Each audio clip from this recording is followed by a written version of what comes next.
to get senior officials. Again, most of the fire on the outside of the building has been extinguished. There's still some spot fires on the outside of the building, and still, from what I can see, a great deal of fire inside. So now you have a gaping hole on the west side of the Pentagon here at Washington Boulevard, and this collapse just happened. It was not an explosion, a secondary explosion. This apparently the damage from the great deal of fire and the structural damage from the plane crash. Any word yet, Dave, on casualties? Other than seeing the two people we saw medevaced who had serious burns, I can't confirm any others. They've been working on people, but we don't know what's inside that building, to be honest with you. So certainly anybody in those windows or in those offices by those windows, you have to be very, very concerned about right now. All right, Dave Statter, reporting from the Pentagon here. You can see from Dave's camera shot several people being escorted out of the Pentagon. The Pentagon is being evacuated, as is the White House, the U.S. Capitol. Most monuments, museums, the city basically, as you've heard from Frank Herzog and from photojournalist Rick Armstrong near the Washington Monument, closed down. Almost everything is closed down. As you can see, a portion of the Pentagon has collapsed. This happened after a jet apparently deliberately plowed into the Pentagon. We have Daniel McAdams on the phone. He is an eyewitness. Daniel, good morning. What did you see and where are you? I'm here in Arlington, just off of Columbia Pike, probably about 2.5 miles from the Pentagon. And we were sitting in our living room having coffee, and it sounded like a military jet flyover that they do sometimes, you know, a very, very low altitude flyover. And then just a couple of seconds later, we heard a massive boom. All of our doors and windows shook. We went outside, looked out the window, and then saw a plume of smoke. All right, Daniel, thank you very much. Let's go back to Dave Statter. Dave, what do you have? I know, Stat, they're evacuating us now. They believe another plane. This could be a rumor, but they're evacuating everybody. Possibility of another plane coming in this direction. Certainly, but this is a major evacuation at the moment. Again, it could all be a rumor, but FBI is evacuating everybody out of this area. I've got to go at the moment because they will not let me stay here. Be safe, be safe. And we heard from Frank Herzog that boom that Dave thought he heard before was Air Force jets scrambling high up in the sky on alert. If there is something else coming in, we hope they get it first. We are looking again at the Pentagon, where an aircraft crashed into the Pentagon this morning, causing what we had just seen, a gaping hole in the E-ring of the Pentagon. Evacuations. We have seen transports burn victims. We do not know about any casualties. We don't know if everyone was evacuated from the Pentagon before that collapse. We are watching, as you just heard Dave Statter say, they are evacuating and moving back all of the news crews, getting people as far away from that building as possible because they thought they spotted another plane in the area. We do not have any confirmation on that, but we will keep you updated. The Federal Aviation Administration has shut down all air traffic nationwide. This following the aircraft that crashed into the Pentagon. Two jets, two planes crashed into the World Trade Center up in New York City. President Bush said today we have a national tragedy upon learning of the two planes crashing into the World Trade Center. He said he would be returning immediately to Washington, and the president has ordered a full-scale investigation to hunt down the folks, quote, who committed this act. And again, what you're looking at, within an hour of the Twin Towers explosion, an aircraft crashed at the Pentagon as well. The White House and other major government buildings, Treasury Department, Defense, have all been evacuated, and airplane traffic in and out all around the United States is closed down. Let's go back to Lauren Ashburn, who's in the USA Today building in Roslyn. Lauren? Yes, good morning, Buck and Andrea. I am taking a look right now at the Pentagon. There are 1, 2, 3, 4 helicopters I can see from the vista here in the USA Today Tower 1 building that overlooks all of Washington from Arlington, Virginia. I can see one helicopter is on its way, it looks like to me, to the Washington Hospital Center. It's attempting a landing right now.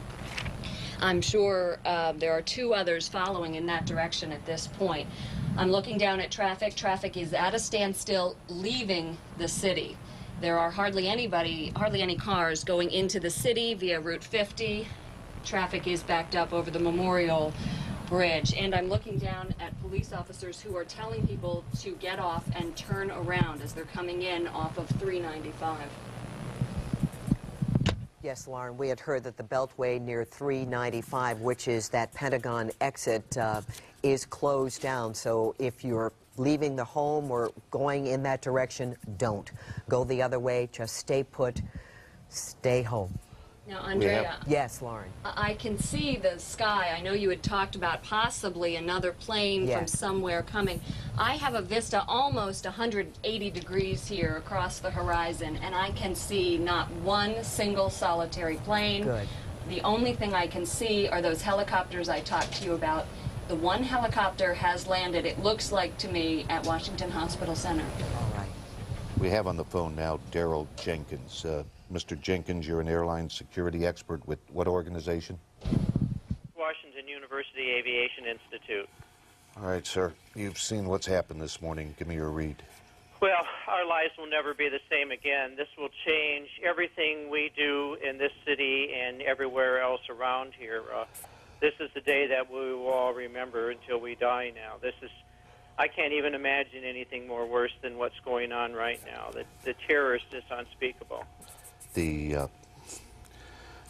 Basically what we probably have, Mr. Jenkins, is what, 3 hijackings and then the terrorists plowing to the World Trade Center and the Pentagon? That's correct.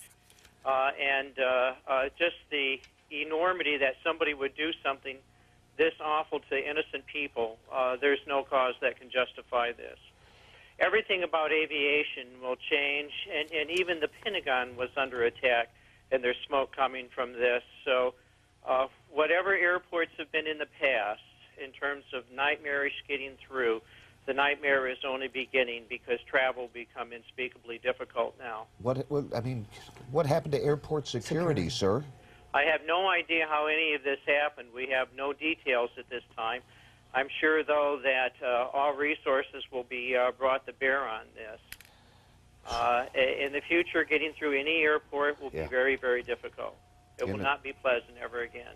I think you said it best, though, at the beginning. Our lives will never be the same. Everything will change after this. Everything will change everywhere in this city and in just about everything that I do in commercial aviation. Mr. Jenkins, you know, I can remember years back. It was D.C. Police Chief Maurice Cullinane, Jerry Wilson, Isaac Fullwood. They all said someday terrorism is going to come to the United States. Well, I think today it did. Today it did, and like we said earlier, our lives will never be the same. I assume right now our nation's under attack and we're at war with some foreign body. All right, Daryl, thank you very much. Daryl, thank you. Thank you. Speaking of how everything is going to change, especially at major airports around the world, Gary Reels is at National Airport by phone. Gary, what's going on there? Well, Andrea, it is, I hate to use a cliche, but it is truly a scene out of a movie here. The dark, acrid smoke wafting over from the Pentagon has shrouded the terminal area here at National Airport lightly, not a dense fog here at the airport, but a light fog nonetheless. And we've been here at the airport proper now for about 20 to 25 minutes. There is still a constant stream of people evacuating the entire airport. Of course, as you've been reporting, airport operations around the United States have been shut down very abruptly, and National Airport is certainly in the thick of that. There are still, at this hour, hundreds and hundreds of people evacuating, just streaming by foot. By foot, everybody's walking. There's a heavy security presence here, needless to say. And, of course, the people who are here and are leaving here can see very clearly the cause of this, and that is the plane crash into the Pentagon and the smoke. They're getting a first-hand taste of it. All right, Gary, thank you. Gary Reels reporting. One second. The State Department has just been evacuated after a possible explosion or a fire. A senior government official speaking on the condition of anonymity said the incident appears connected with the 2 plane attacks at the World Trade Center and the Pentagon. According to this source, quoting now, something has happened at the State Department. We don't know what yet. We hear it might have been a plane. Anybody, Frank or Rick, Lauren, can anybody see anything over at the State Department?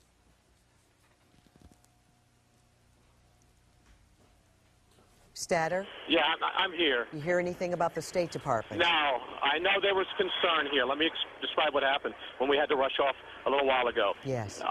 There was concern, and we don't like to put rumors on the air, and I'm not sure that you can call this a rumor, but FBI on the scene at the Pentagon told everybody to leave the area because there was concern of a hijacked plane that might be coming in this direction. Hold on. We know. Hey, Dave? Yes. We just got this bulletin from the Associated Press. A car bomb explodes outside the State Department. Being attributed to senior law enforcement officials. Again, a car bomb has just exploded. Let's go to Frank Herzog, who is outside the State Department. Frank, what have you seen? Monument closed down. Almost everything is closed down. As you can see, a portion of the Pentagon has collapsed. This happened after a jet apparently deliberately plowed into the Pentagon. We have Daniel McAdams on the phone. He is an eyewitness. Daniel, good morning. What did you see and where are you? I'm here in Arlington, just off of Columbia Pike. And the structural damage from the plane crash. Any word yet, Dave, on casualties? Other than seeing the two people we saw medevaced who had serious burns, I can't confirm any others. They've been working on people, but we don't know what's inside that building, to be honest with you. So certainly anybody in those windows or in those offices by those windows, you have to be very, very concerned about right now. To get senior officials. Again, most of the fire on the outside of the building has been extinguished. There's still some spot fires on the outside of the building, and still, from what I can see, a great deal of fire inside. So now you have a gaping hole on the west side of the Pentagon here at Washington Boulevard, and this collapse just happened. It was not an explosion, a secondary explosion. This apparently the damage from the great deal of fire. All right, Dave Statter, reporting from the Pentagon here. You can see from Dave's camera shot several people being escorted out of the Pentagon. The Pentagon is being evacuated, as is the White House, the U.S. Capitol. Most monuments, museums, the city basically, as you've heard from Frank Herzog and from photojournalist Rick Armstrong near the Washington. Probably about 2.5 miles from the Pentagon. And we were sitting in our living room having coffee, and it sounded like a military jet flyover that they do sometimes, you know, a very, very low altitude flyover. And then just a couple of seconds later, we heard a massive boom. All of our doors and windows shook,